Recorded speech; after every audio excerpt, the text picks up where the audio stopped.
Jeremy Clarkson has shared his concerns that the end might be coming for his beloved Diddley Squat farm.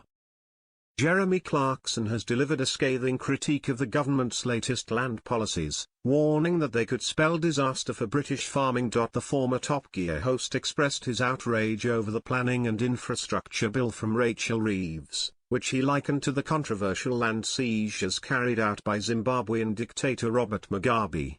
The policy will grant local authorities the power to purchase land at its existing value, rather than its potential worth after development, an outcome that could leave farmers significantly short-changed. Deputy Prime Minister Angela Rayner defended the bill, describing it as seismic reforms aimed at accelerating the construction of homes and vital infrastructure. She emphasized that these changes would contribute to Britain's ambitions as a clean energy superpower while protecting consumers from rising costs.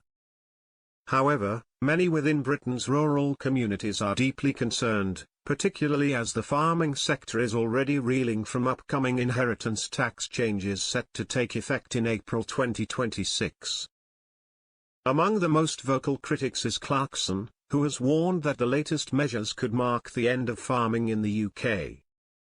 In his column for The Sun, Clarkson lambasted the government's move, accusing it of prioritising wind turbines or houses for the dinghy people over the interests of farmers.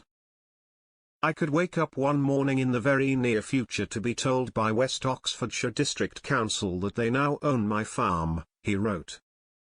Highlighting the meagre compensation farmers might receive, Clarkson referenced the name of his own property, Diddley Squat, as a grim indication of what to expect.